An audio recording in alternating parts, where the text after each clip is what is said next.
يا أهل بيت النبي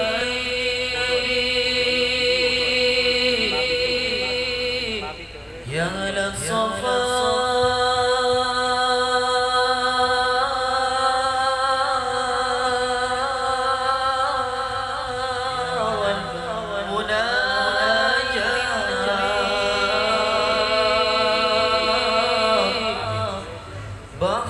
بخيت من حبكم يطفر بما واتمنى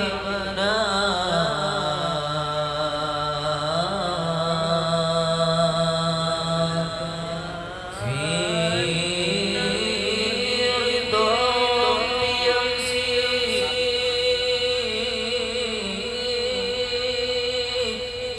في صباح.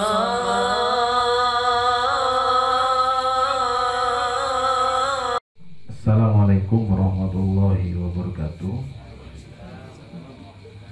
Bismillahirrahmanirrahim. Alhamdulillahirabbil alamin.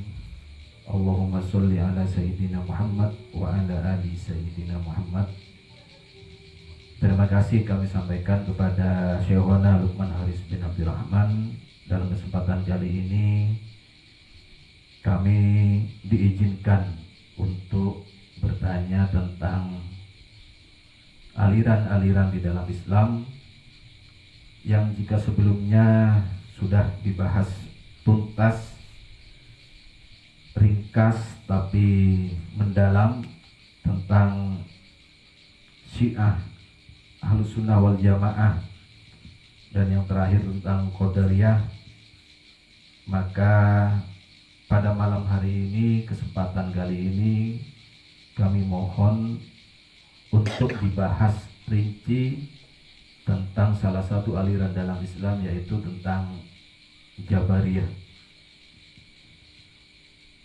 Bagaimana asal muasal munculnya aliran ini, kemudian apa perbedaan mendasar dengan paham Ahlus Sunnah wal Jamaah, sehingga dengan pemahaman ini kita bisa terbebas, atau jika tidak keseluruhan, mungkin ada sebagian yang kita yakini dari aliran Jabariyah ini menjadi bagian dari Ahlus Sunnah wal Jamaah, maka dengan penjelasan kali ini kita bisa terbebas dari aliran-aliran yang tidak sesuai dengan Ahlus Sunnah wal Jamaah. Terima kasih atas waktunya. Assalamualaikum warahmatullahi wabarakatuh.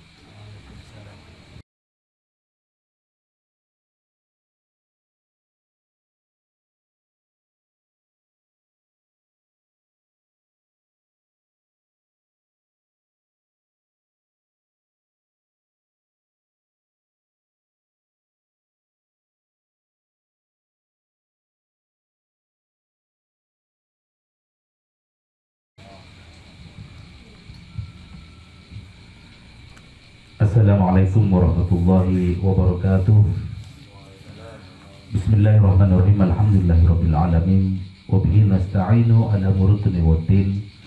Allahumma shalli ala sayyidina Muhammadin an-nuril dzati wa sari fi asma wa sifat wa ala alihi wa sahbihi wasallam, amma ba'd. Kami Al-Fakir akan menjawab dari pertanyaan Bapak Didi Nur Hadi tentang aliran Jabariyah. Aliran Jabariyah itu suatu aliran, suatu pemahaman yang menyimpang daripada Ahlus Sunnah wal Jamaah.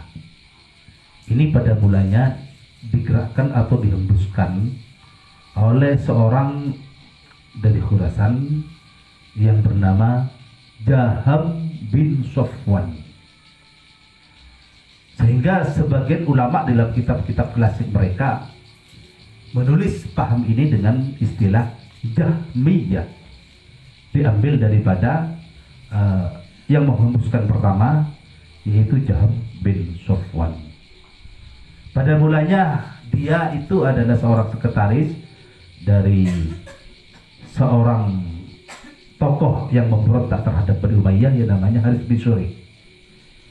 Kemudian dia menjadi terkenal setelah membentuk suatu klub pengajian Akan tetapi setelah diteliti oleh para ulama-ulama, pengajian tersebut banyak menyimpang dari Sawadul Azam atau jumhurul ulama atau pendapat-pendapat ulama Ahlus Sunnah wal Jamaah.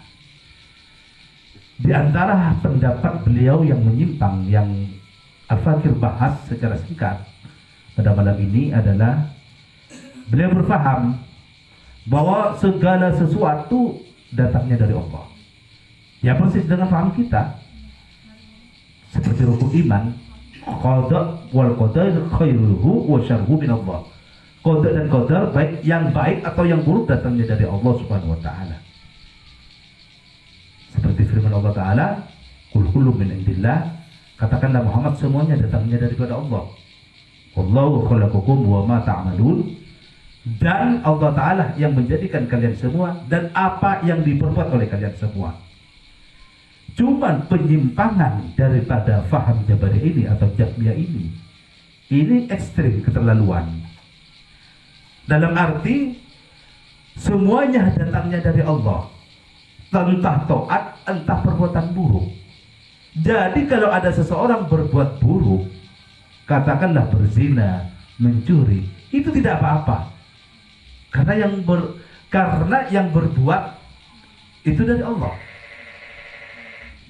Yang lebih ekstrim, yang lebih parah lagi, kalau dia melihat misalkan orang sholat, ya Allah yang sholat. Kalau ada orang yang mencuri, Allah yang mencuri. Kalau ada orang yang mencuri, Allah yang mencuri. Ya ini lebih ekstrim lagi.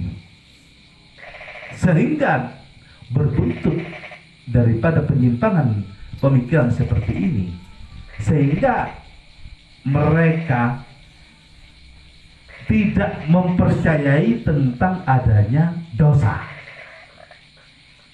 atau maksiat. Karena segala sesuatu yang terjadi akan terjadi semua datang dari Allah. Jangan ada istilahnya tidak dosa. Nah ini penyimpangan daripada faham Jahmiyah atau faham Jabariyah. Di dalam Ahlus Sunnah wal Jamaah memang betul baik dan buruk semuanya datangnya daripada Allah.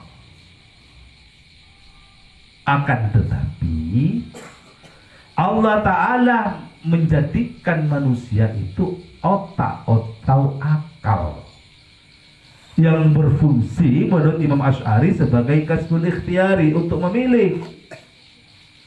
Sehingga kalau dia berbuat dosa, dia akan berbuat maksiat, dia akan berdosa dan akan mempertanggungjawabkan perbuatan dosanya di hadapan Allah.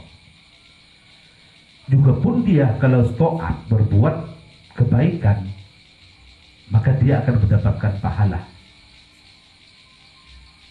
Ini faham Ahlus Sunnah wal Jamaah. Jadi kalau faham Jabar tidak ada dosa, karena semua perbuatan, semua apa yang terjadi datang dari Allah.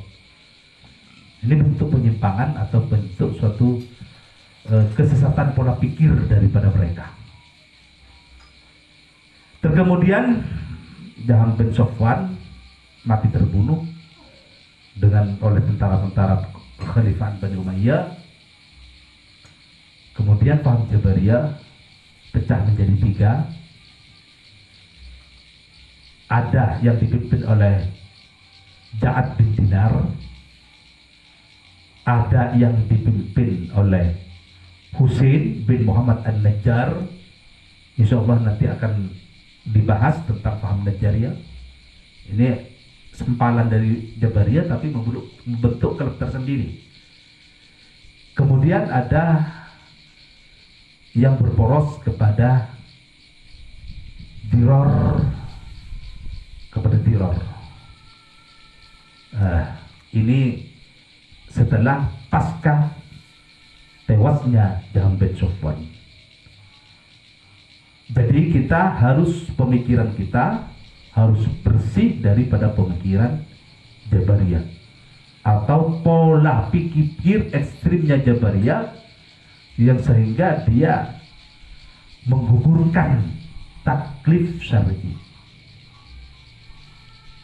Pada mulanya ini pengembangan daripada Murji'ah atau kebalikan daripada faham Mu'tazilah yang pernah dibahas sebelumnya atau yang dibahas tadi malam, yaitu faham Qadariyah. Jadi kebalikannya adalah faham Murji'ah dan ini Jabariyah. Semoga jawaban ini bisa bermanfaat kepada para ikhwanul akhwat, terutama juga pun kepada para pemirsa Azziya TV Bumi Sholawat yang kami cintai. Wassalamualaikum warahmatullahi wabarakatuh.